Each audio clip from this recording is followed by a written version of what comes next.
Well, hello, everybody. This is George Teague, and it is a Wednesday evening. I'm here at the Lantern, and man, do we got one for you this evening. Special guest, Howard Richards, coming on today. Did you guys just know it was a CIA played for the Gone. You're gone. Can't hear you now. Yeah, see, I don't know. Jalen Mills, You're back. okay. Jalen Milk, can you hear me now or Mm-hmm. no? Yes. Okay, Jalen Milroe doing his thing.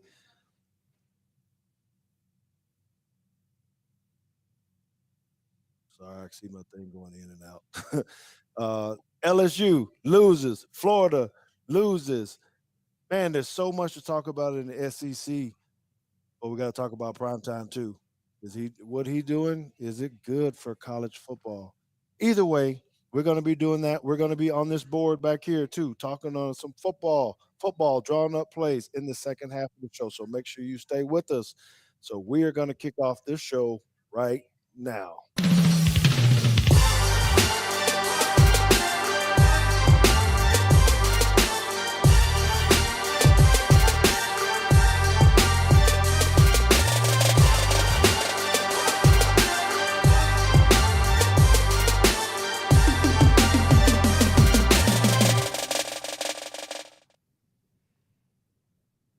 JT, are you there? Can you hear me? Yes, I am here. I can hear you. I can see you. It's all good. Uh-oh. Yes, it is good here, and I apologize to the people in the bar right now because they can only hear me. They can't hear you because something is going on with my doggone cord over here. So we'll get that right as we're going through the show. But man, I'm excited about this one tonight, man. This is what year is this for us, JT? Is this 4 or 5? I keep saying if I'm saying this This is the right or beginning wrong. of season 4. Yeah, this is the beginning of season 4 for Teague's Take. So we appreciate everybody for supporting us and make this be a great show week in and week out about a lot of things. But JT, I'm excited about our guest that we have today for a lot of levels. Really, we're bringing him on because he is able to talk nuts and bolts with us about the SEC. But it's very intriguing to me just because of his background. uh, I think when we first started talking about him, I was like, "Is this being like the real CIA?" So I only got to ask like maybe one or two questions about this, and how does that actually work? I didn't know you could promote that. I don't know enough about anything. So this guy, Dallas Cowboy, great man, Mizzou analyst, uh, CIA member. Good Lord. Can we bring in our guest, Howard Richards, please? What's up, my man? How are you? Uh, I'm doing great. Hey, first of all, Sorry, it took me a while to find the button. My bad. It's still week 1. I'm rusty. I'm just going to start off by saying there's a little bit of an echo. So I know JT, you're the technical whiz, so I know you can fix that, right? I will be doing my best. Anyway, hey, great to be with you guys. This is the first time I've been on with a father and son duo, so this should be exciting. Oh, I do hear it now. Okay. Well, if you will, please do your best for me. Thank you. I'm gonna try to find out where it's coming from, but I'm not sure yet. So give me. Ooh, that might be it. Very well. Could Okay. Do you still hear an echo? I do. Dang. Okay. It's a delay. Yeah. please. Heineken, and I'm sorry, y'all. I got to order me Heineken and some we're just we're just having all kinds of ice, problems right please. now. I you know, um, Could use a Heineken right now. well, I got a Yingling behind me. Oh, Not a even better. not Even a better. not a sponsor could be. Um, but yeah. So while he's doing his beer order, thank you for joining the show. When he told me about your work at the CIA, I kind of did the same thing of like, wait, can are you allowed to say that? Are you so? Can you inform us exactly? Well, maybe not exactly, but roughly what your role was inside of the CIA? So I started as what's called a security generalist. I'm probably going to pull my headphones out here real quick, but anyway, it kills the echo. Um, so my first assignment there was doing background investigations in Los Angeles. After about a year and a half, and after a 2-month stint in the Philippines, um, doing some protection for one of our officials there, I went back to Washington, D.C. I was asked to join the DCI protective staff. And the DCI stands for Director of Central Intelligence. So, in essence, it is the exact same job that a protective Secret Service agent provides for the President of the United States and the Vice President of the United States. So, did that for 8 years. Kind of split that up into 4-year stints with about a 6-month break. Uh, Afterwards, I went and served as an area security officer in Tel Aviv, Israel, where I was responsible for our personnel and facilities in what was then the capital, Tel Aviv, and then at the consulate in Jerusalem. Now the capital is in Jerusalem. So from there, I did some community management staff working with Capitol Hill staffers on the House and Senate select committees on intelligence. And it kind of rounded out my career doing security clearance adjudications, uh, deciding who would either get an initial security clearance or who those that had clearances who would keep them. And I'm telling you, that was probably the worst job that I had when Well, you're deciding the futures of people. Um, that's fair. I would rather have someone else make that decision. Just put me out in the field someplace where I can disappear and do my thing. Well, that is highly interesting, and I'm sure there's a lot of detail that you won't necessarily be able to go into. But what kind of goes into deciding whether or not somebody can have security clearance? Because so my a buddy of mine went to high school with, played football with him. Um, he worked for he worked for a company that had contracts with the Department of Defense. So all I know is without him telling me, one time I got a letter from the FBI asking me to verify his Hmm. last four places of residence, how long I've known him, how often I talk to him, all that kind of stuff. And I still kind of tease him about it because I was like, hey man, you got FBI letters sent to my house and I didn't know what was going on.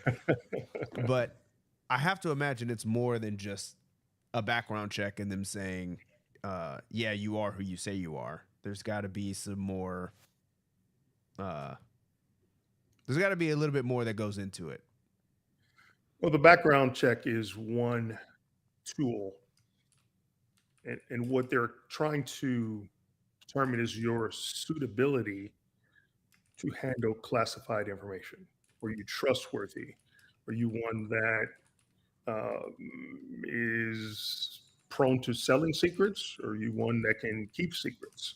So there's a whole range of things that they use to make those determinations. The background of investigation is a tool that covers your whatever the period is that they're covering for applicants. First time applicants, it goes back to I think it's your 18th birthday, depending on what age. It used to go back uh, an unlimited amount of years. Now I think it goes back only 10 years. Just because there's so many background investigations that need to be done, and they don't have the personnel to get all those BIs done. One of the other pieces of it is a polygraph, lie detector tests, as most people know those. So, How reliable are those really? Because I know like people have issues with those, and things like that where it generates probably more false positives than the public would think. Um, so how much does that weigh into the process? In the intelligence community, it weighs pretty heavily. Um, you're not talking about a court of law or criminal case, so those um, polygraph tests are not. It's a different track, right? We're not using that type of information gathered to determine, whether someone has committed a crime or not. Gotcha. That's a whole other polygraph test. It basically is used to corroborate information, much like your background investigation would. It's like if you're a criminologist and you're trying to determine if someone committed a crime, DNA evidence. Um, when you have mostly circumstantial evidence, you've got to find other ways to corroborate the evidence that you have. Mhm. The BIs, the polygraphs, or additional ways to corroborate that information. Got it. Okay. Well, that makes sense to me. Um, Now, before we take up all the time, because we've been on for 8 minutes, and I know that my dad had a list. He sent me a long text message on the things we're supposed to cover today. Right, right. So where do you want to jump in at, Dad? Do you want to start with overreaction Saturday with Colorado and Florida State getting big wins and the state of the SEC? Yeah, can you hear me? Yes. Okay, good. I can hear you. So I'd be interested to hear about are people really overreacting about this? Colorado knocks off some people, TCU. Now I'm hearing everything. Deion Sanders is the greatest coach ever. Pay him $10 million a year. They're going, 4 Heisman Trophy winners. Blah blah blah. LSU gets smacked by FSU. Baylor gets hammered by Texas State. I mean, what I don't know. Out of all the games, which one is the most intriguing to you guys on how it actually turned out? I would say the Colorado TCU, for obvious reasons. TCU played in the national championship game. Colorado, brand new coach, 80, 90% roster turnover older? Yeah, he brought in like 80 something people. Yeah. The odds just didn't work. You couldn't have predicted that outcome. At least I could not have. And I will say this: nothing against what Deion can do as a coaching staff, or as a coach. I think he's got a number of great coaches on his staff. One of my teammates, George Dennis Thurman, is doing his quality control. Was the defensive coordinator at Jackson State, but he's moved into a different role this year. I just would never have guessed. Now, here's the bigger question: what kind of team does TCU really have? Nah, there we go. Were what they- I'm looking at. Were they really lucky to get into the national championship game last year? I mean, you saw how they played. It wasn't very much of a game. And then to come out again, I'm not sure what the point spread was going into that game, but I certainly picked TCU to win. I didn't think TCU would blow Colorado out, but I did not believe that Colorado could beat TCU. Clearly, I, along with the masses, were wrong about this. Now, it's one game. We'll have to watch and see how, the emotions settle down, how Colorado approaches this game against Nebraska. But listen, I would never underestimate what Deion Sanders can do, especially with more resources and more resources coming to Colorado, not necessarily this year, but he's got the eye of the world, the football world on him. And there are a number of potential recruits that are looking at going to play for Prime. Mm-hmm. So he's got all the momentum and attention in the world. I think he has what every college coach probably wants right now. That's in the limelight. Certainly in the Power Five conferences. When you've got so many kids that want to come to your school and play for you as a head coach, it's a good problem to have. Oh, we can't hear you right now.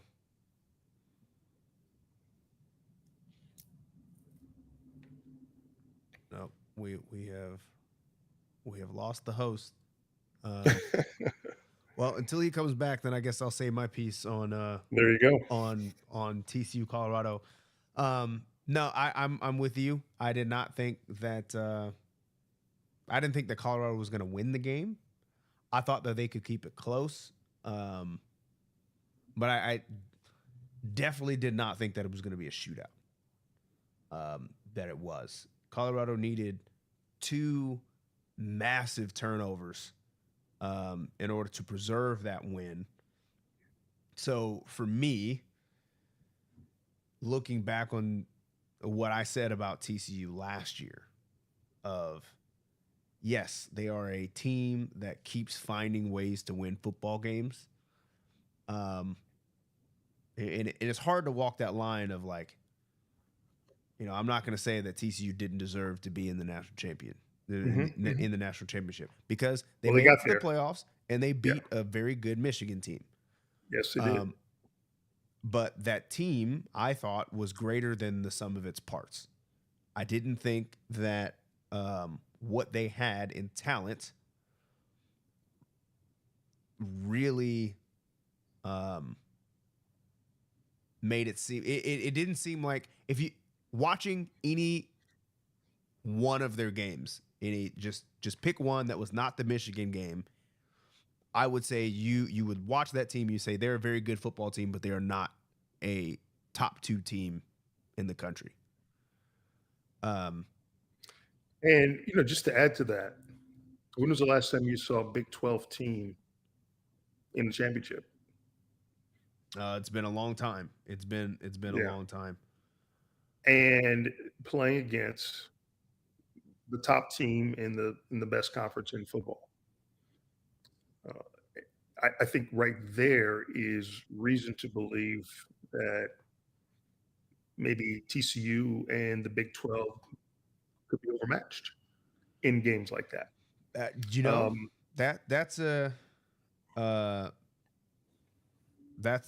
that's valid, because as much as we keep saying the Big 12 doesn't play any defense, there you go. Another what we thought was probably one of the better teams hangs up or gets 45 hung up on him by a great performance by Deion Sanders, by the way. So he did impress me.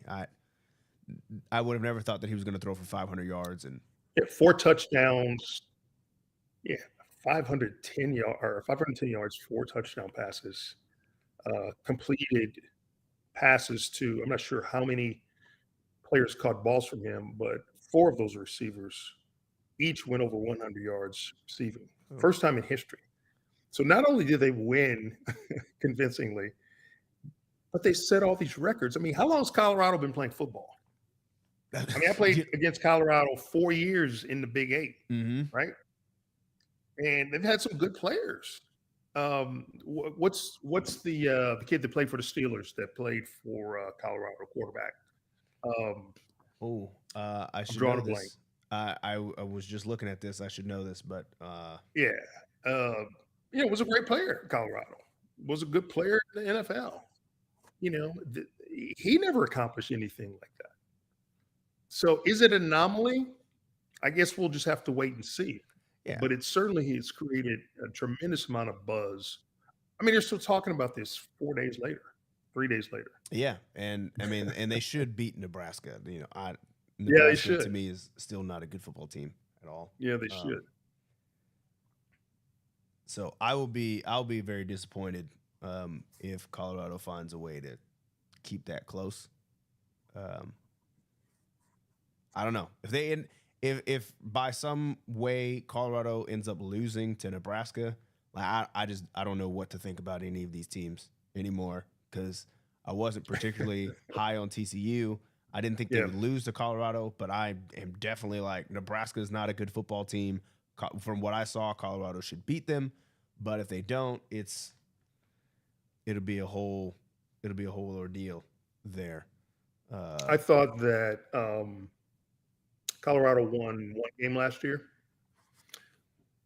And in talking about Deion's premiere at CU, I thought that if he was able to rally this team, especially with the high roster turnover, if they could figure out a way to win 6 games, finish at 500, that would be a tremendous win. And under most circumstances, that fan base would be tremendously happy with a Absolutely. 6-6 regular season record coming off of a 1-win season. I mean, anyone would be happy with that. Oh yeah, I mean, But just now to make a the bowl sprinkle game is out there. would be Yeah, monumental. right. Exactly. But now we've got to look at them, at least for week 1, we've got to look at them in a different light, and they conceivably could be 2-0 after beating Nebraska. And that game's in Colorado, right?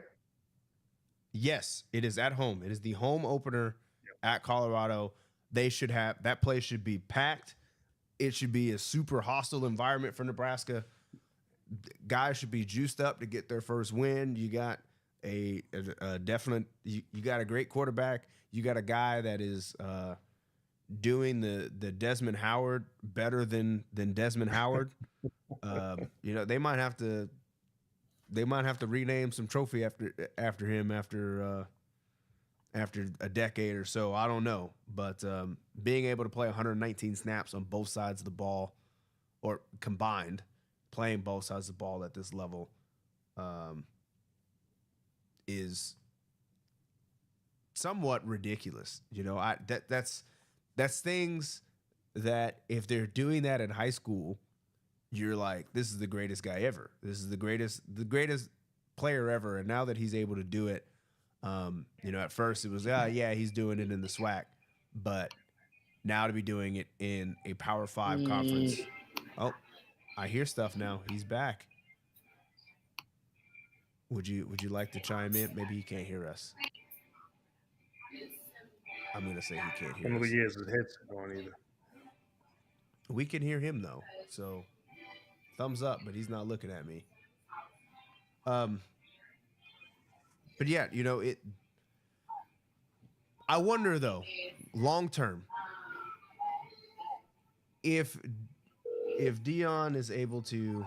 And I'm getting a phone call. Here we go. Hello. Can you hear us? Can you hear me? I can't hear you. Yeah, we can also hear you on your mic. So I'm gonna mute you here. Oh, There you go. You're good. okay. All right. Well, if this works. Whatever works. Oh, I need probably turn this off. Let me turn this. Yep, there you go. All right. There it is. Well, now that you've joined the conversation with TCU and Deion, what are your points that you wanted to add here? You know what? I was very shocked about it. Happy for him. Just for the guys to come out. I did hear some of what you guys are saying. It was just amazing what he's able to do with the brand new roster and go play against a team that was in the national championship last year and beat them and score. It just kind of shows the talent that he has and the coaching staff that he has to actually do something that's this great. I think it's just, can he keep it up? I'm really worried about the, what's his name? Hunter? Yeah, Travis Hunter. Yeah, playing Travis Hunter. 110. Travis Hunter, I think it's cool, and I like it, but I don't know if you can just sustain that in the college level. And I just hope he doesn't get hurt, soft tissue, things of that nature. So I hope they take care of him to where he's going to be okay, So that's about it, really. I think I'm happy for Deion. I think he shook up the world. It's going to be fun to watch him again this week and make sure there's not a letdown. Yeah, absolutely. Well, from there, we have to go to Florida State, Louisiana State. Who wants to go first on this? Because I don't know if it's a hot take, but I feel a lot better evaluating those two teams than I did with Colorado TCU. Yeah, let's hear from Howard though. Lead it off. All right, well I'll go. I'll go. Say. All right. I think that Florida State has shown me something that you couldn't convince me of last year. So all the talking points this year is like, yeah, they beat LSU by 1 point, and it was a really good game, yada yada yada. But then they lost 3 in a row after that, or whatever it was. What I saw from that Florida State team was like they bullied LSU. They looked more physical than they did. They looked a little bit faster than they did. Florida State showed me that what they have right now is the makings of a capital G good football team. Are they championship caliber? I don't know. I mean, based on what I saw from everybody else this week, I would say, yeah, they got to be in the top 4 right now because Ohio State didn't really look that good. Georgia didn't play anybody. Alabama didn't play anybody. But Florida State, I thought, bullied an LSU team that has a lot of returning talent. So I was very impressed with what they were able to do. I'll add that I thought that Florida State was extremely well coached. You know, I'm familiar with Mike Norvell from his days at Memphis. Missouri played him a couple times over the years within the last 13 years since I've been doing the games. Again, talented players, very well coached. And of course, he followed Jimbo Fisher at Florida State. Big shoes to fill, and was a little bit maligned. But fortunately, the administration did not get rid of him because he was on the hot seat. I think what it shows is that if you hire a coach and that's the guy that you believe when you make that hire that he's going to do the things to build your program, to make your program successful. Unless he does something so egregiously bad, then I think it's wise to stick with him, give him an opportunity to build that program that you think he can build. Seemingly, he's off to a good start, beating, one of the top teams in the SEC. It just seemed that LSU was completely surprised, especially, after the second half. They were playing neck and neck. I believe the game was tied. And then, the sky fell in on the Tigers, and they just could not catch up. Too many mistakes committed by LSU. And FSU was able to basically put them away relatively early. It was a surprise. I think the Florida State fans and players were surprised. Yeah. But this is the thing. This is why these games are so interesting to watch. You can't read everything you see on paper. That's why you play the game. You got to take into account the emotions, injuries, all the things that the average fan doesn't read about are into play in these big games, especially early in the season. And I think we probably won't know much about a lot of these teams through the first 2 or 3 weeks. Maybe not until conference play starts. Yeah, I think you're right. I think that your teams definitely get better. Week 8 LSU is not going to be the same as week 1 LSU. So as a coach told me, just a couple weeks ago, which I have evidence to, or at least anecdotal evidence to support this, is that teams get better you get better tackling throughout the season, right? Week 1, you're not very good, or wherever you are, week 1, week 2, you're going to be a bit better, and week 3, you're going to be a bit better. You just kind of got to get those reps and get acclimated to what's being asked of you. Right.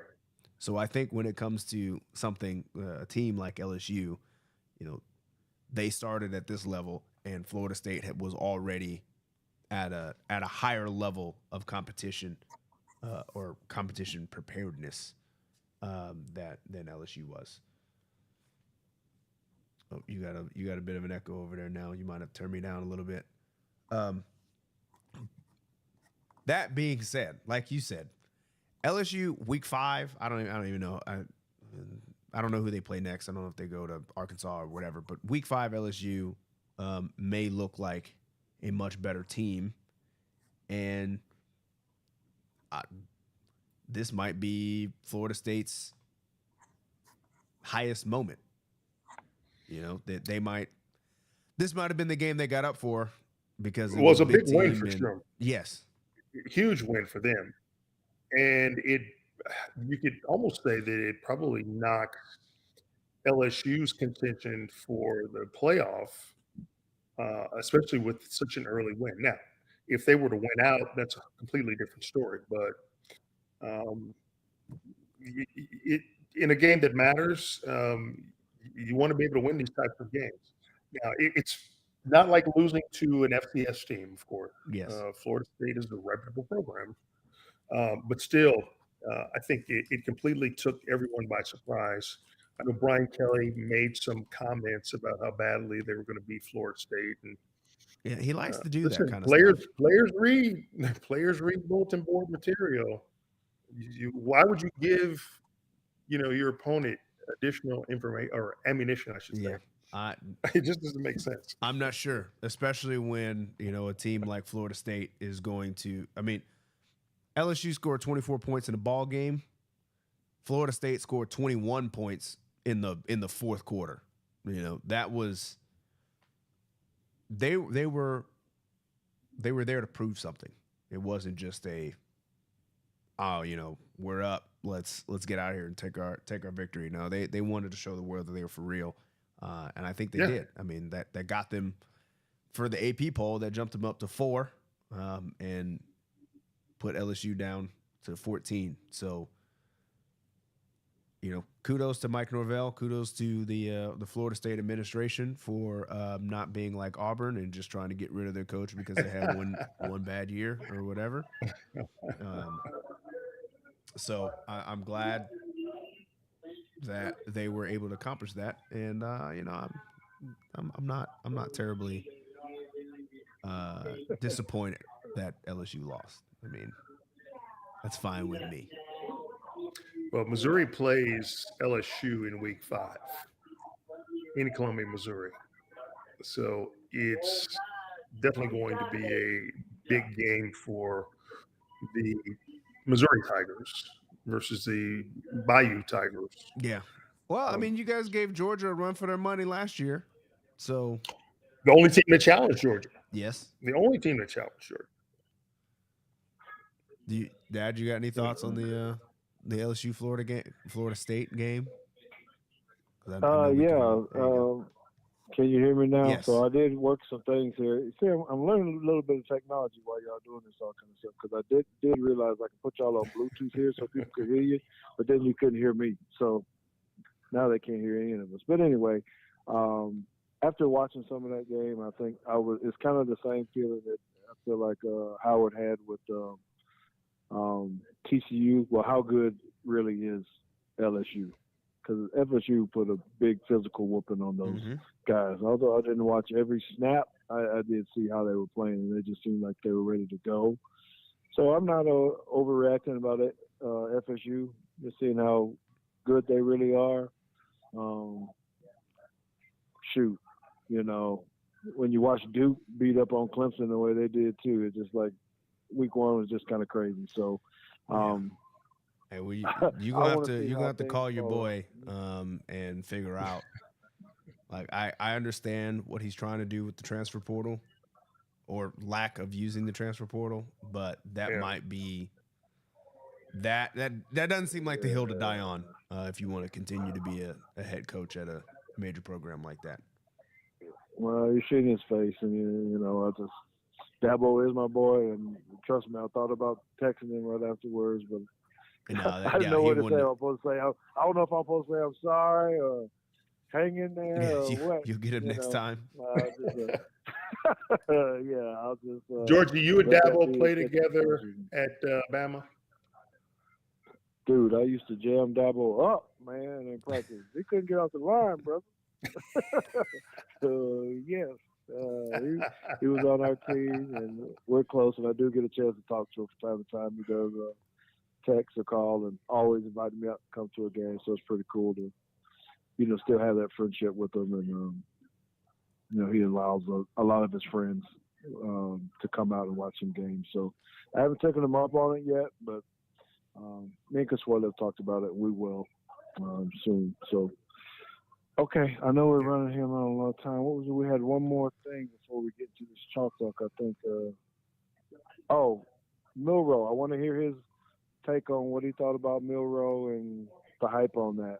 You know, is he truly our guy, or is it too early to tell? Well, I think that was a question for you, Howard, so I'll let you go. So I saw what little bit I saw of Milroe last season in relief of Bryce Young. I thought he looked solid, more than capable of taking command of that offense and being able to help Bama win.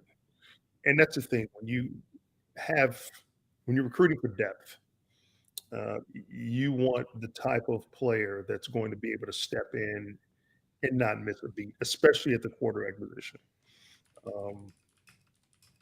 And I think that Milroe is that guy. From everything that I've seen from him, I have no reason to question. Obviously, you know, passing the ball on a more consistent basis, we'll see how he does. But picking up that fumble and running in for a touchdown, the poise that he exhibited to get into the end zone, I mean, that's leadership. He's an athlete, great head on the shoulders, great awareness on the field. Right now, I think he's exactly what Alabama needs. You know, he may not be the same colorful, flashy guy that Bryce Young was. But it really doesn't matter as long as he's leading his team to victory. But I'm really impressed with him. Extremely athletic. The guy can probably play multiple positions on the field. He looks like a linebacker. He looks like Will Anderson taking snaps. Yeah. Well, yes, me. Yeah, I mean he's a big dude. He's fast. He's physical. I think as long as he doesn't turn the ball over, I think we're okay.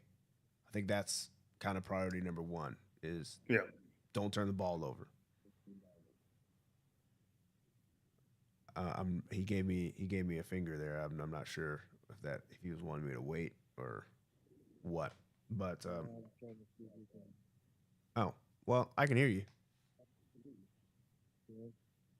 Kind of. You're very muffled, but with Jalen Milroe, so apparently he set some records. I think it was like the amount of touchdowns no quarterback has rushed for three, threw for three, rushed for two, something like that. 5 total touchdowns. I mean, no interceptions. Right. No interceptions, no turnovers. Quarterback rating, 94.4 rating. Average yards per throw, 10.8, almost 11 yards. So I'd say you could say he was probably more of a game manager in this game, but hey, but that's the kind of stat log that you need from him. You don't need Bryce Young numbers. You need those kind of numbers. That's right. You need the other players around him to do their jobs, allow him to grow in the offense as the weeks go by, and then give him more and see what he can handle. Yeah, absolutely. I think that's the way to go. Now I do have to eat a little bit of crow on the show because I was a huge Tyler Buckner detractor. I said there was no way that he was going to play. I didn't say he wasn't going to play. What I said was he wasn't going to start. But I did imply that he was the third man on the depth chart, which also turned out not to be the case. In relief time, Ty Simpson was not the guy. Tyler Buckner was the guy that came into the game next. So that shocked me a lot, especially since we kind of thought the battle was between Jalen Milroe and Ty Simpson this whole time. Mhm. And Buckner comes in, and now all of a sudden it's Buckner versus Jalen Milroe. So hopefully Jalen Milroe did enough to solidify the starting position. I'm not sure if he did. I guess about halftime of the Texas game, we'll find out if Jalen Milroe is still the guy or not. But right now, I assume he's going to start Saturday, right? But I mean, there's no reason why he shouldn't unless he gets Right. hurt in practice this week. But I mean, he certainly earned the right to be the starter against Texas. Is that game in Tuscaloosa or it Austin? is. It is a night Okay. game in Yeah, because they Tuscaloosa. played in Austin last year. Correct. Yeah. Well, and then before we let you go, so one of the questions on here was we did have to talk about the state of the SEC since South Carolina lost, LSU lost, Florida lost. Who else? There's a lot of people who lost. You just, right now in that East, you mentioned two teams that lost. That's just opening the door for Missouri to move right yeah. up that ladder. you Let me just say this. There's a lot of talk from a lot of different places that University of Missouri should not be in the SEC. Now, here's what I will say.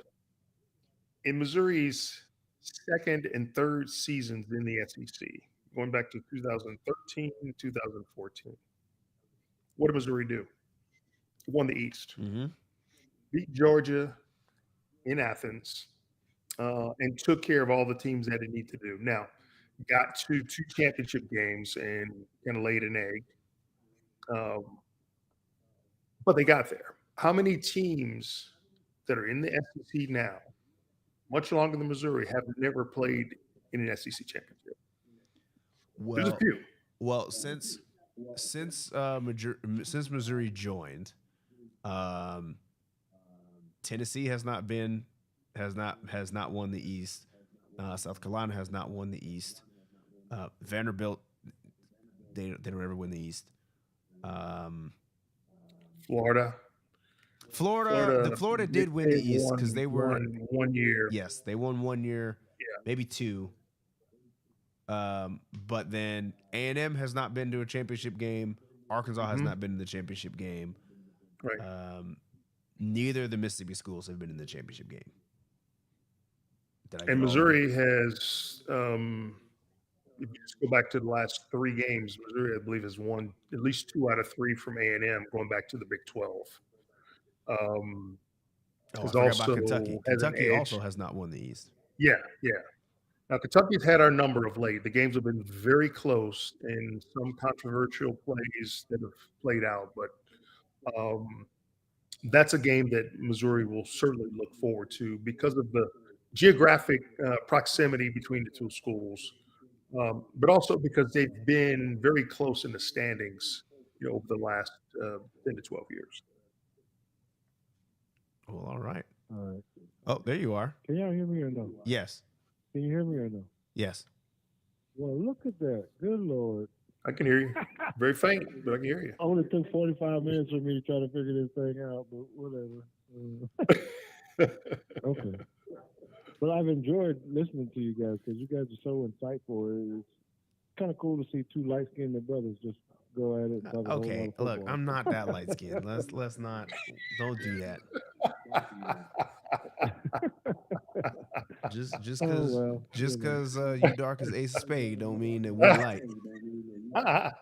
Well, it's all good. It's all good. Okay. Well, you guys are really been on point, and I do apologize, Howard, to you for me not being engaged as much as I could be, but our handy dandy producer, he is always on top of the game. That's JT I'm talking about. And he's messaging me, and no one knows it, and he's kind of telling me what to do from here, and he kind of got me figured out where I got a workaround, I guess. Yeah. To make this work. So here I am. But why don't you ask him this question before we let him go? I see John Davis put a question on. Yeah. John Davis asks, "Who do you see as Missouri's biggest rival?" I mean, it's got to be KU, right? I mean, just in general. But I Well, guess if you had to pick an obviously, SEC team, yeah, SEC team. Its SEC rival is Arkansas, that's fair. but there you have to look at schools like Kentucky, Tennessee, especially if you add basketball. Also, those programs have been very competitive, especially this past season. But I think it's more than one rival. Those three schools, and also add South Carolina to the mix too. Arkansas, Kentucky, Tennessee, and South Carolina are probably the games on the schedule every year that are the most interesting. All right. I'll take that answer. Me too. And I just want to say thank you to everybody. Well, here's the deal. Since we had a few technical difficulties today, I'm going to invite myself back on the show again later in the season. Absolutely. But George, I also want to invite you to do a podcast with me.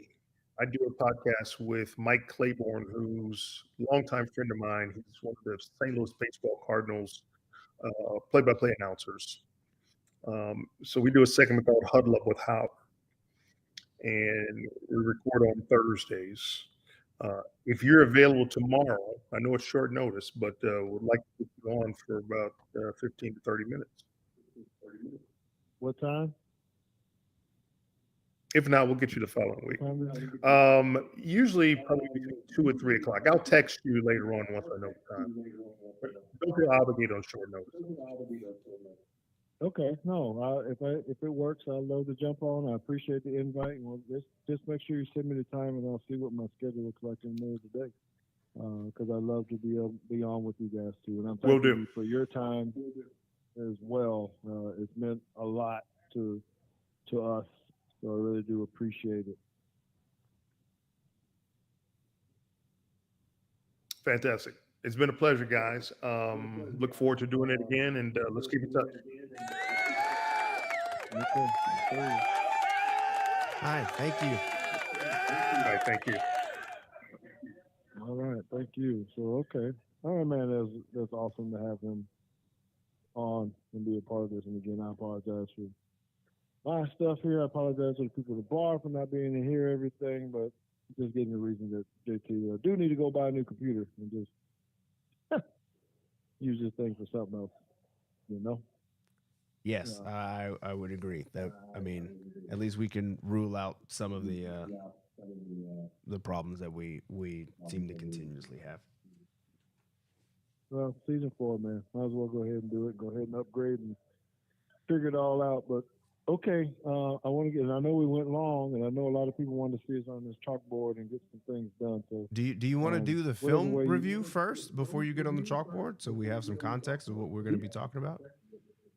Yeah, man. Yeah, let's do that. So I know you can hear me in the bar because there is a slight echo. Oh, hold on. Before we do that, I need to stop the podcast because the people that are going to be listening to this audio only aren't going to particularly enjoy this. So, that being said, if you are on YouTube, please stay on YouTube. I'm about to close the show, but we're going to keep streaming. If you are on the podcast, you better get on YouTube so you can follow this film breakdown and this chalk talk that we're about to do. So this is your cue to stop doing whatever it is that you're doing. Put your phone down, pull over, get in the nearest parking lot, whatever. Find us on YouTube because I'm ending the podcast stream right now.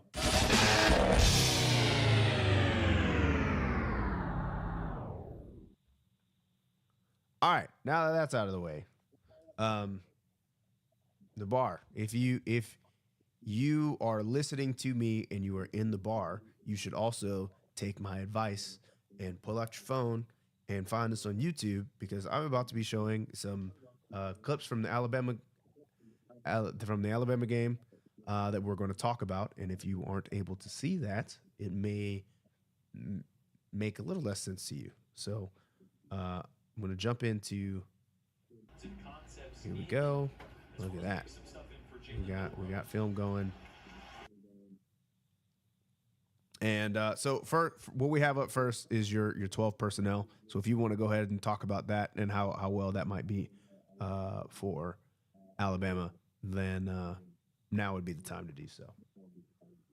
Okay. Yeah. While he's queuing that up, so we want to talk about 12 personnel and how this actually looks and works. So let me give you a couple stats about it. So 12 personnel mean there's 2 tight ends and 1 running back in the game. A lot of different formations come out of it, but I thought there was some interesting stats, JT, that came out of it. Now, I just broke down the first half, and this may surprise some of you guys, but in the first half, we ran 12 personnel almost 40% of the plays. That's pretty big, I think. Out of those plays, it was 2-to-1 run versus pass. So, and there's only 1 negative play out of all of it. So, what I want to talk to JT about when it comes to this is what 2 tight ends, regardless of how many other people are in the game, what 2 tight ends will do to defenses because of the extra gaps that it brings to the table. And I think that's why it's going to be successful for someone like Jalen Milroe, and we'll dive into that a little more, why they can run him out of that or run running backs out of it. Because typically when you see 2 tight ends, you actually see 2 running backs. But because of the way Jalen Milroe runs, I think that's an advantage because he can pull the ball, which he did in the game and scored a touchdown. So JT is going to be showing you some of that, and then we want to break that down. And I want to hear JT's defensive take on, if I'm right, about this two tight end set being a problem for our opposing teams all year long. Yeah. So I'll run this first clip. We got 2 receivers at the top of the screen. We've got 1 back in the backfield, and we have 2 tight ends at the bottom of the screen. So this is twins on one side, and you've got a tight end and a wing, if you will, on the other.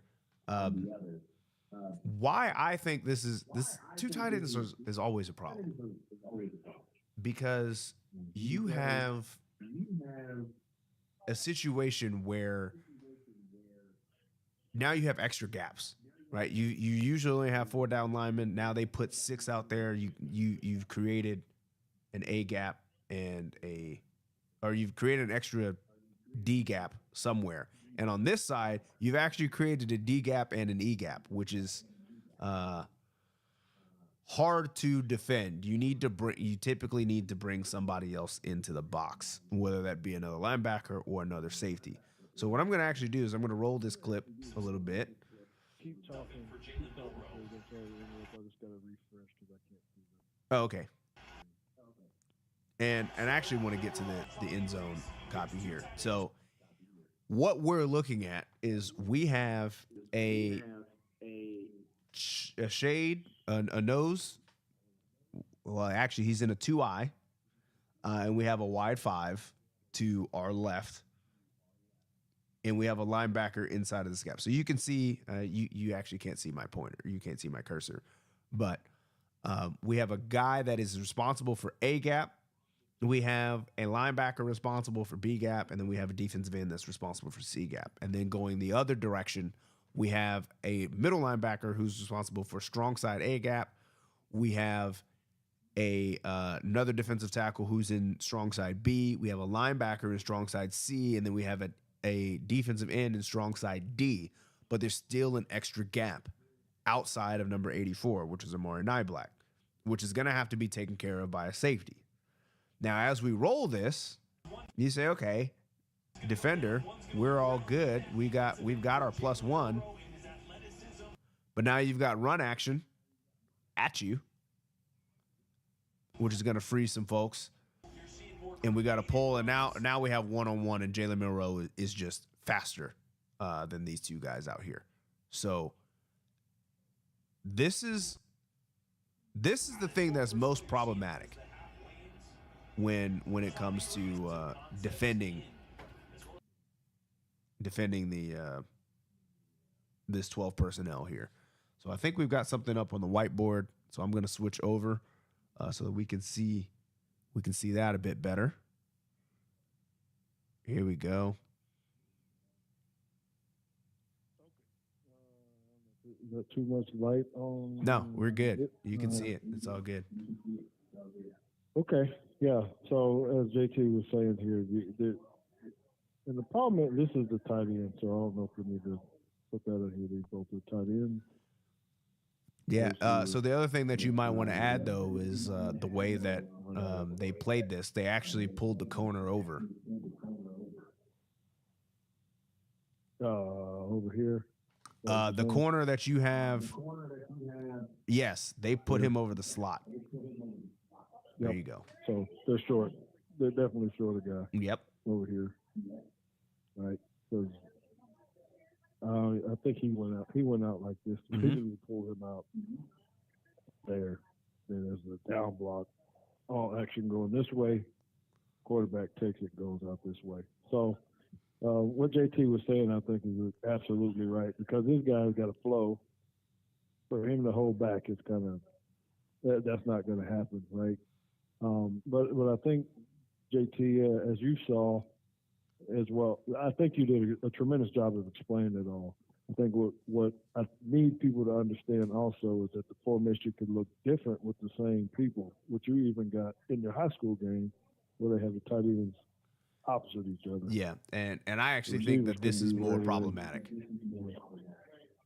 Yes, so you could get the same look as far as well, even put the back on the other side. Yeah. This to me is one of the most difficult formations to actually defend. Be gap There's sound. too many gaps. Yes. 4, 5, 6, 7, 8 gaps. With these guys, you got to figure out how many people you're going to put in here and how you're even going to match up with these guys. So even if you take 2 corners over here, I don't know if you want to be man to man. Only you still got to keep a free safety, and I don't know what you're doing over here. There's another. Well, we kept our other safety backside to play D gap. You know, so it just that's why I think this is going to be really good for Jalen Milroe, because what you typically don't account, you typically only account for one running back, but because of who this guy is and the other ones, because they ran the same plays even when they put Buckner and Ty Simpson in. It all looked the same, and they both just pulled the ball out and went the other direction. So I'm kind of excited about it. People think, well, this is a run formation. It is, but when you have a number 84 in the game, and wherever you decide to hide him, someone's got to cover him, right? Because they actually did this in the game too. So that was number 84. That's too many looks to be trying to figure out where he is. And, you can go out here and throw the ball, and you got to figure out who's going to match up with him. So it gets hairy there, right? So, okay. I think how much more we need to hit on that. I think the main thing is I want to talk about those stats. One that was really interesting to me, because out of the 35 plays they had in the first half, 13 of them were 12 personnel. None of them were run forward pass. Everything was positive except for one play. Plus 25, plus 3, plus 3, plus 1, plus 5, plus 7, plus, just crazy on the runs. Only one that did have a negative early. We probably didn't block it right or something like that. 2nd and 3, and we had a negative play. So I think it's going to be interesting. All right, what did Brad say right there? Brad Smith asked, with targeting in place, a DB can get ejected at any time. Is it worth risking a DB as a punt returner?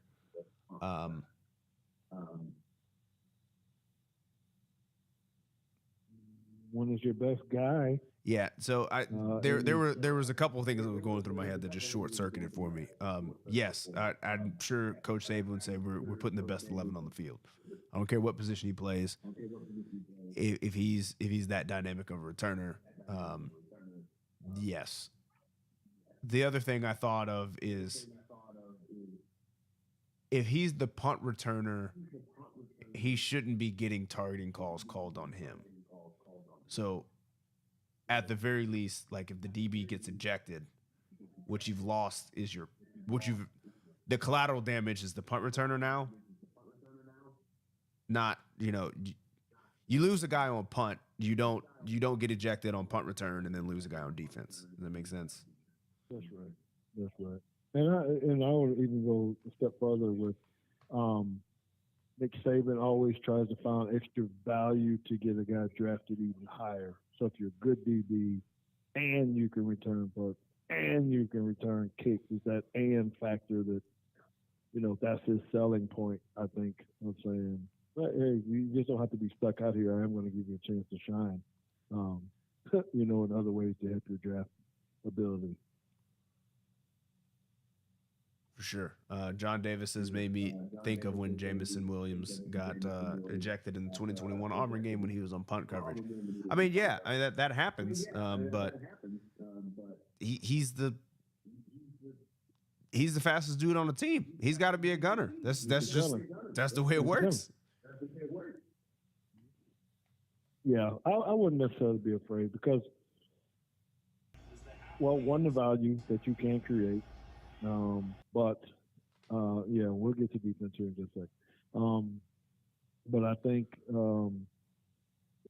special teams, you can lose games as well. So if you're just putting people out there just to give your guys a rest, it doesn't happen. When you get to the league, if you look at it, there's still guys out there that are on special teams. Yeah, you have to make the team maybe as a backup to try to do that, but I mean, there are players that Deion was a punt returner, and there's plenty in the league now that you still can say, okay, why is he returning kicks? But so the rebuttal is, say Kool-Aid goes down on punt return and then Arnold gets ejected next series in a blink, you're down top 2 corners. What I would say is that punt return is not the issue. The issue is you have guys that are targeting people. That can happen whether they're on defense or not. So the root cause is not because they're returning punts. The root cause is that they're getting ejected for targeting. That's right. Okay. Anything else we need to cover on that part? You think? No, I don't think so. We can start going into your clips that you picked out for defense. Okay. Well, I see you got one pulled up, but I'm not even really sure what the. Yes. So this is the one that you were talking about for corner. Yes, the corner at the top of the screen here and his technique. Okay. I don't necessarily be on the board. Well, I do want people to see this because JT and I spend a lot of time talking about different things on alignment and technique, right? So I think they're doing a pretty good job disguising what this is. Looks like too high. And me and JT will try to dive into this a little bit more. But I want you to watch the guy at the top because he is in man coverage. And the alignment in which you do on the bell, he's already outside of this guy. And your free safety is going to the middle of the field. just with this technique, JT, if you're talking about, he can't cover that the way with his butt to the sideline, the guys running in. And these guys aren't as good as some of these guys are going to play against Tennessee. That this becomes a problem. Not because of the scheme, but because of the technique. That's what bothers me the most about this. And particularly, you got a guy hurt, you got a backup guy in who's maybe not as good. He can't play as well. So I don't know if this is him just doing his own thing or whatnot.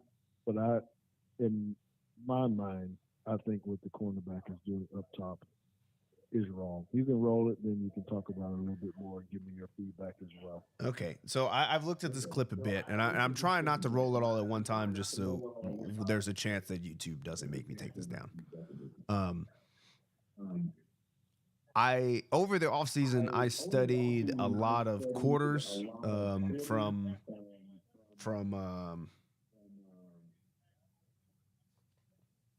from Cody Alexander. He was at Baylor for a long time, so it's a little bit, taken from Dave Aranda. And we know that Coach Saban is a Rip Liz match 3 guy. So I've kind of blended a couple of systems, what we do at John Paul between quarters and then Rip Liz match 3. Not quite all the same, but we take a quarters approach to everything. That being said, I did study a bit of what Saban likes to do, particularly in his cover 3 things. And what I think is happening here is they're rolling strong. So this is I don't know what tag they use. I don't know if they're calling it 3 sync or 3 buzz. We call it 3 buzz. But basically what that means is this corner up here should have what I call mod technique. MOD. Man, outside, and deep. It's a way, and this is what at least what I tell our kids, this is a way for us to get to cover, to play deep third without actually telling the kid that he has deep third. Because the connotations that the players have when you say, hey, you got deep third, is not exactly what I want them to do. So I just tell him, hey, you have man outside. If that guy goes outside or if he goes deep, he's yours. But if he goes inside, that's somebody else's problem. So what I actually think is going here, and I'll roll the clip just a little bit, is so this linebacker that's dropping out, he has what I call cough technique. Cough, C-O-F, curl over flat. So what I think actually should be happening here is he is supposed to sit under this slant route. Through the slant to the running back. Right. And he is supposed to let that running back and pass it off to the corner. And the corner is going to take this wheel.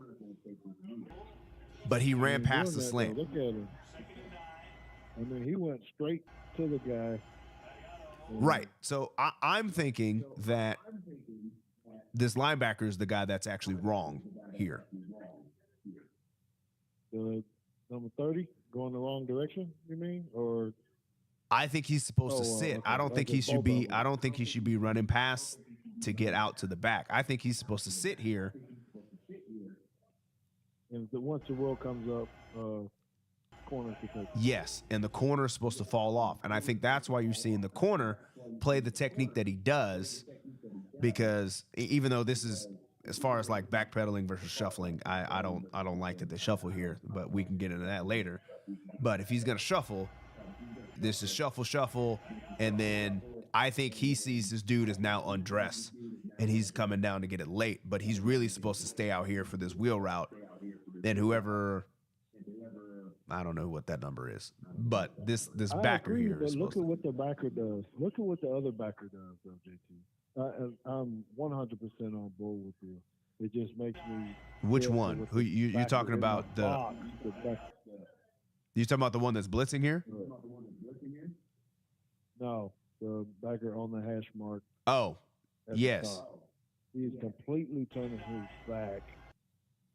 Because if you're going to be passing off, because there's no way the linebacker at that top is going to be able to run with this guy. If he just ran an under or something, I get what you're saying that he's going to sit, but the way that this other linebacker is running to the trip side, he has number 83 essentially from the other half.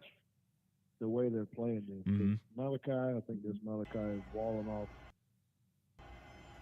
He's the number 3. No, that's the number 2 receiver. Number 2 now, and he's going to number 3. Oh, so no. Yeah. Even in this case, he would, the backer at the top would have a hard time covering his wide receiver into the middle of the field if he stops.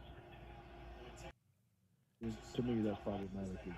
Well. Yeah, I think it's hard to tell without actually knowing what they called, what it is, but one or two people here are incorrect.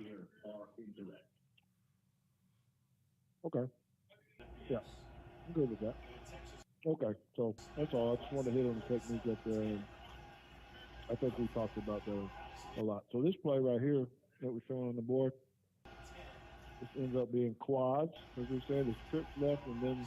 Oh yeah, so I want to talk about this because, there is. Again, I don't actually know how they're playing this. All I can say is, as how I've set up my system, I don't like how they did this, because quads is always a problem when you got trips plus the back. I know a lot of people, when they hear quads, they're thinking 4 receivers, but quads is also when you have 3 receivers on one side and the back is on that side. Now they're trying to outnumber you. So as Saban always likes to do, and most coaches, I think most defensive coaches want to have +1. So they want to have 5 over 4 and 2 over 1. So while you're doing that, let me draw up what we're looking at here, right? Because you tell me as a defensive coordinator, there's 3 in the, I know we call it quads or not, running back right here, right? Yes. There's still only a corner, safety. I think he's outside of this guy. I'm not really sure.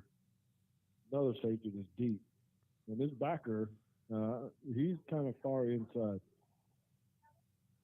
right? Yeah, I don't want him. I don't really want him getting outside of a 50 technique. I don't know what technique. 50.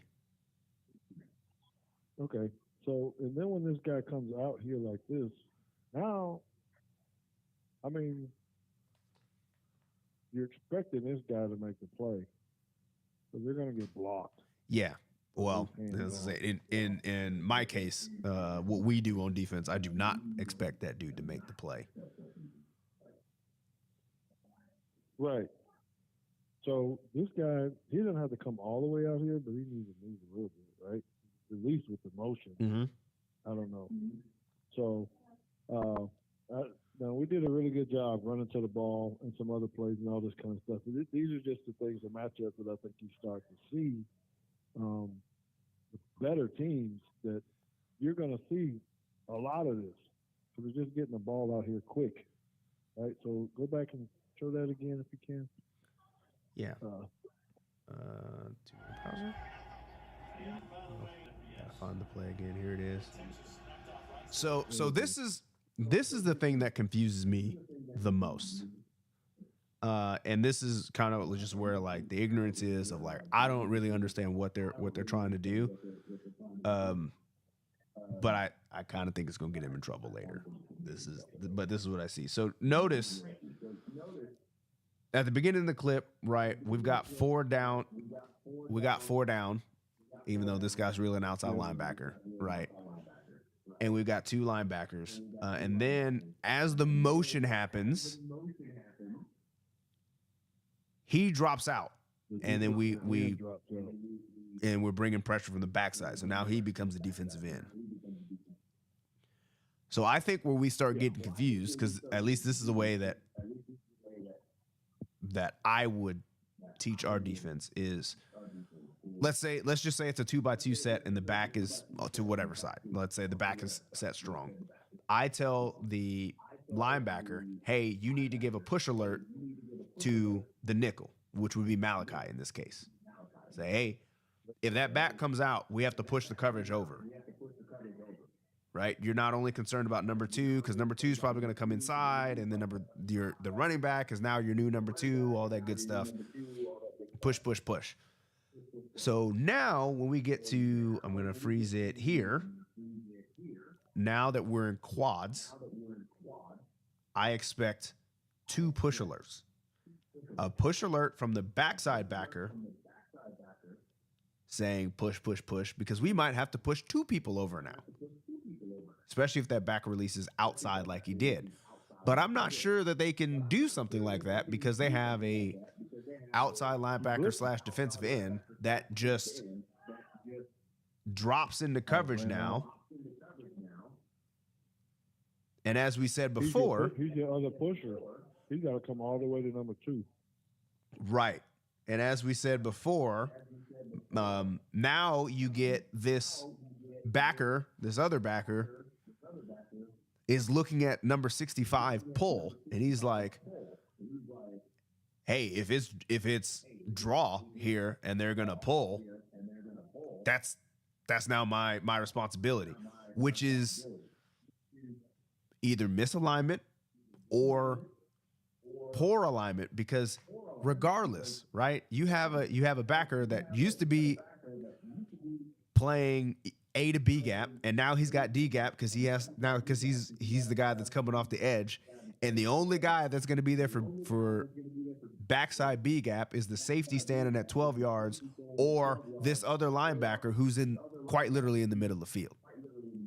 So in layman's term, what JT is saying here, and I know, is essentially take the running back out of motion, right? Freeze it back.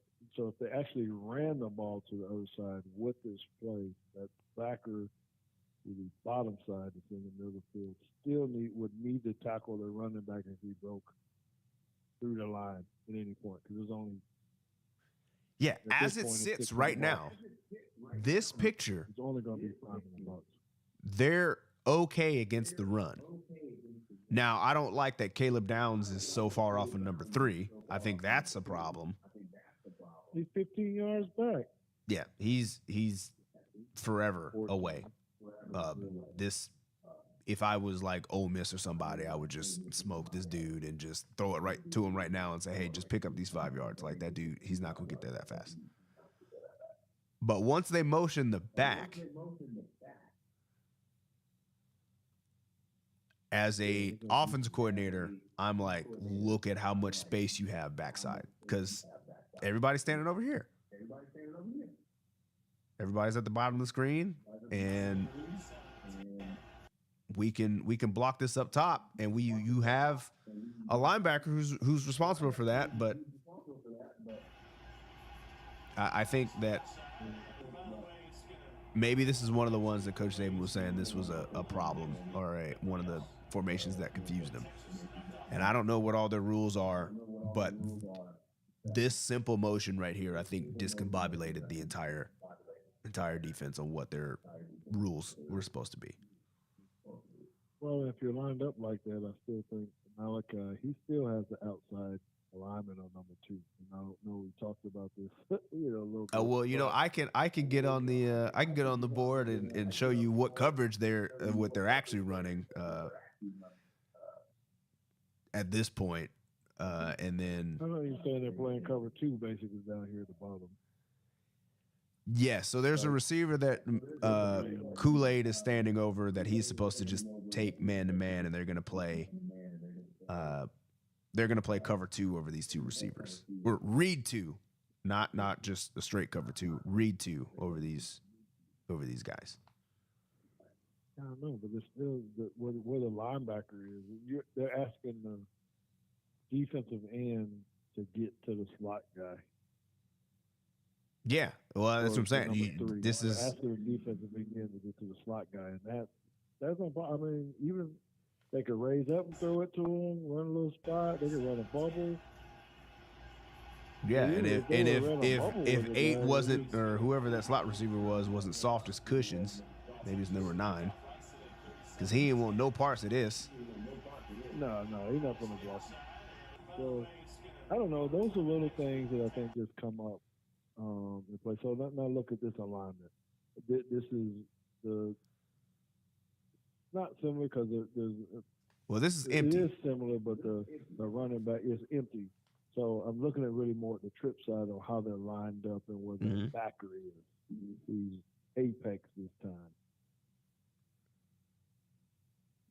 In the back's not even up there this time. So to me, it's a better alignment, you know, in one sense, I think, just because of the alignment of it. I mean, we can eventually get to the same thing. Like they're eventually going the same way. The puller is going the other way again.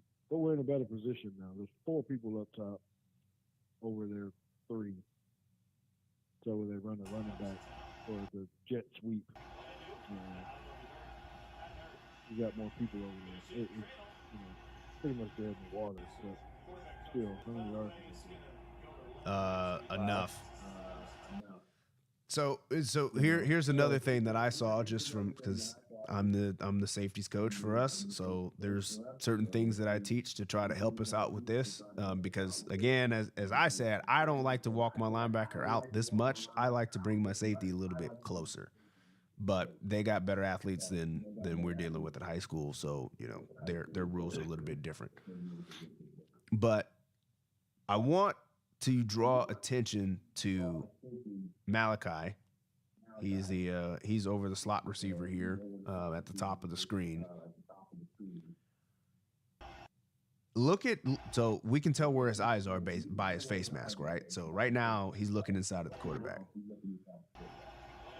He's still looking inside of the quarterback. He turns his eyes to his man, but he then, at this point, right now, he's looking at the quarterback. Yep. This picture screams run. On this guy. It's run. Linemen are downfield. I mean, even the receiver that he's supposed to be covering is stalk blocking him. So I want you to kind of just watch the next couple frames of what Malachi does here. It takes him. It's fast, but it matters. We get to about this point here. He's still shuffling. He's looking at the quarterback, and he's still shuffling.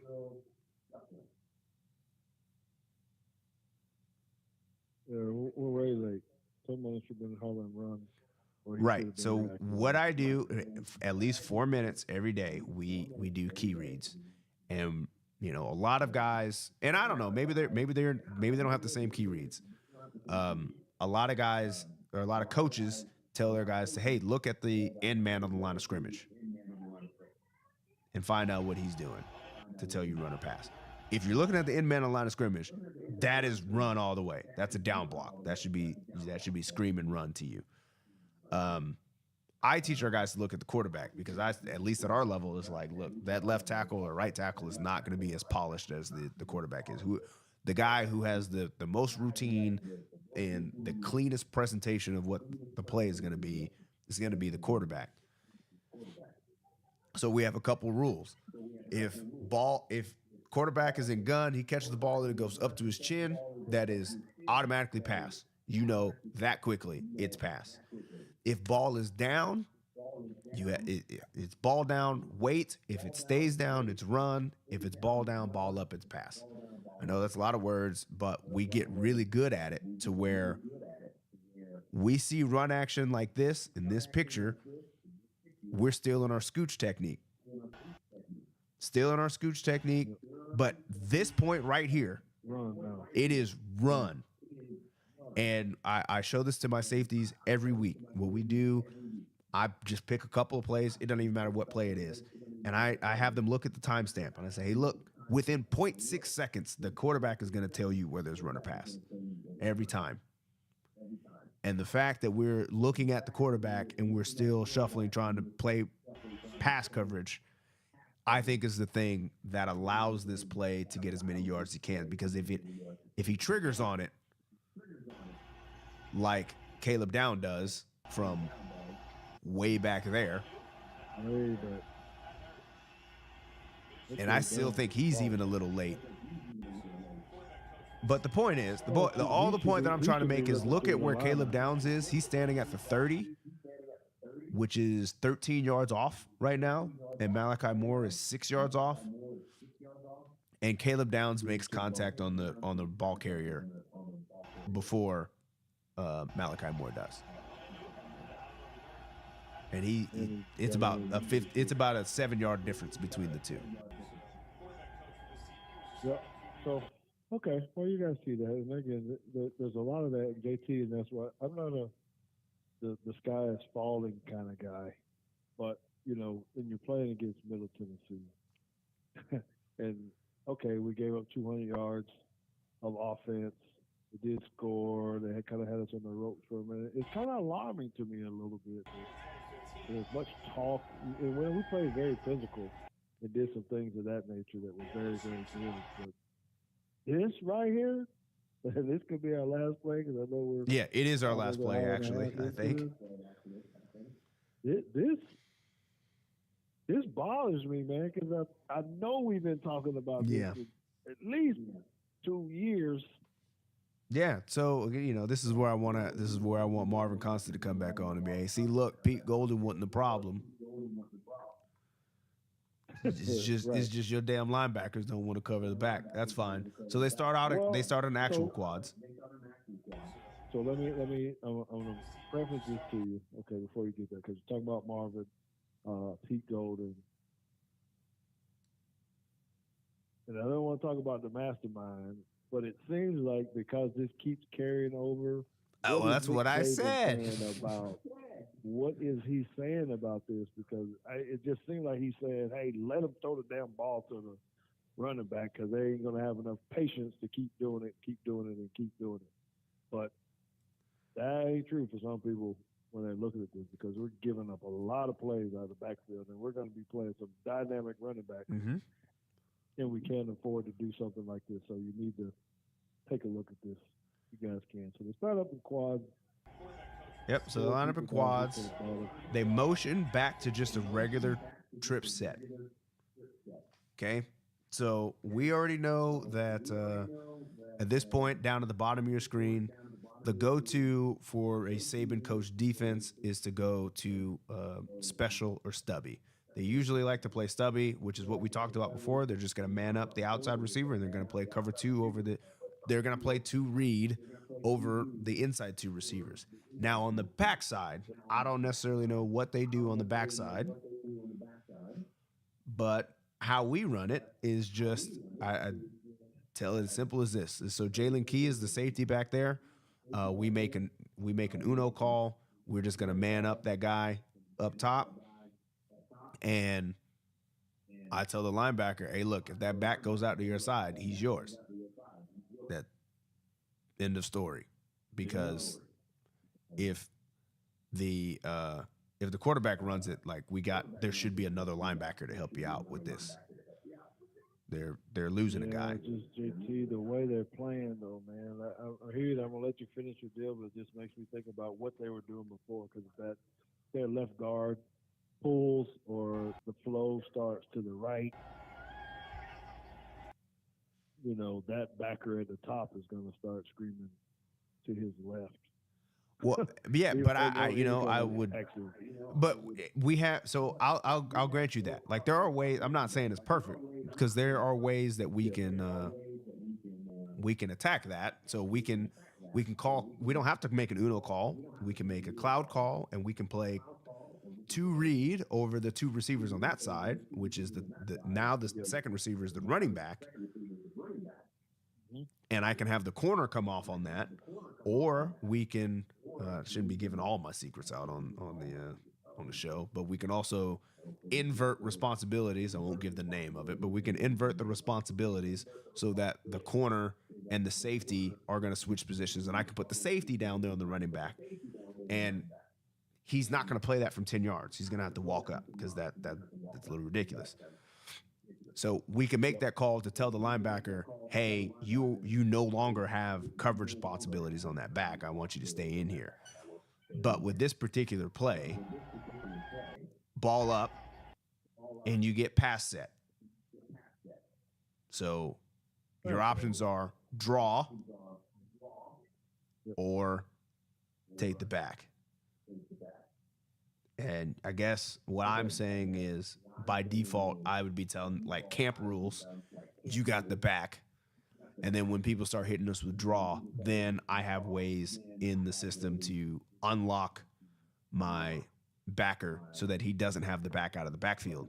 But the point is somebody, whether it's the corner, the safety, or the backer, is going to take that running back. He doesn't get to just run a flare route to where we can throw to him and then it just turned into a screen and we pick up 10 yards. That's not going to happen. Yeah, and this is, I think this is probably my most disappointing play out of everything that we saw, just because I don't know. It's kind of hard for me. Like you said, there's so many different ways of view it, as you have so eloquently said about this. That I mean, look at number. I mean, he's blocked down the field 5 yards away from the doggone thing, and they got these pullers coming out here. Mm-hmm. They basically turned this into a screen. Yeah, it wasn't even looking like this is a house call. I mean, this is something they've seen and studied and said, dude, we're trying to get these big elephants out here and put these on these DBs. You just got to make somebody miss. You know, I don't even know their running back's name at Middle Tennessee, but man, this is a Georgia running back or something. It might be a little different, you know? I mean, look at all them blockers they got up there. So I think that's what hit me the most about that particular play. I think we're going to have to fix, like, real quick this week. So, you know, getting into the Tennessee game, just seeing these type of plays here. I don't know how much of this we'll see, but there's enough of it that I think they can figure out how to exploit it, even with whether you're throwing the ball down here to these trip guys, something quick and just, you know, seeing if someone breaks one, or like JT said, you know, what are we doing on the weak side? Are we sound enough to be able to stop a weak side running attack? Particularly if you got a running quarterback. The speed option or something out the backside is problematic as well. But anyway, I think we're good, man. I think we gave them a lot of info tonight, and they're starting to get some things ready here in the bar, so I need to kind of cash out before they start getting too much karaoke that they're getting ready for. But I think we're going to do this week in and week out, JT, if you're down with it. We'll figure out how to get the film and stuff up and going, but I think we should have a segment every week about this. I'll pull some plays. If you guys like that, please let us know. Yep. Leave a comment in the video if we need to do more or do less.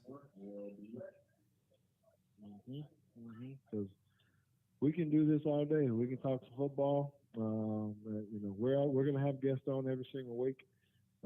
Talking Alabama with tons of Alabama football. I didn't even look to see who our guests were next week. It might be who is it? I don't know, but Jose is asking me about it. So I said I don't know who it is, but Jose is asking me about it. I owe him some copy. So Elijah Ford says, "I love this. Keep it up." Well, thank you, Elijah. Yes, Marvin Constant. Marvin Constant will be on. Speak of the devil.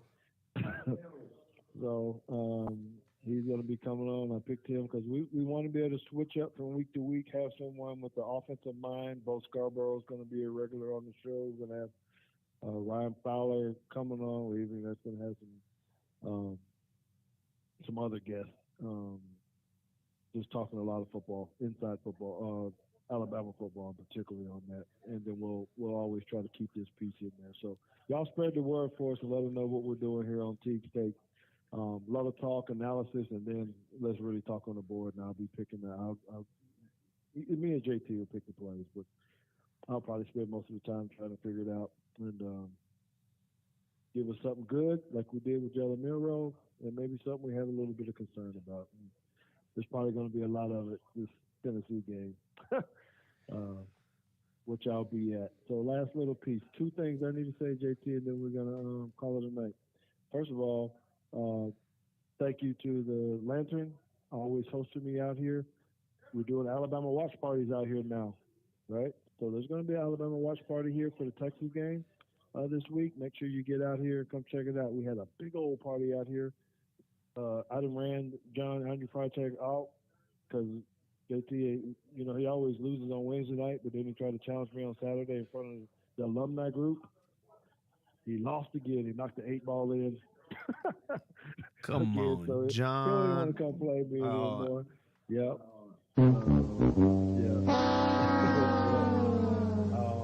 And a very special one on September 16th. September 16th, that's against South Florida, or where we're playing. I'm going to be out here on that Saturday at the Bama party and give in-game commentary like I've done before in the past. So I will be here at the watch party doing more stuff like this. Do you want to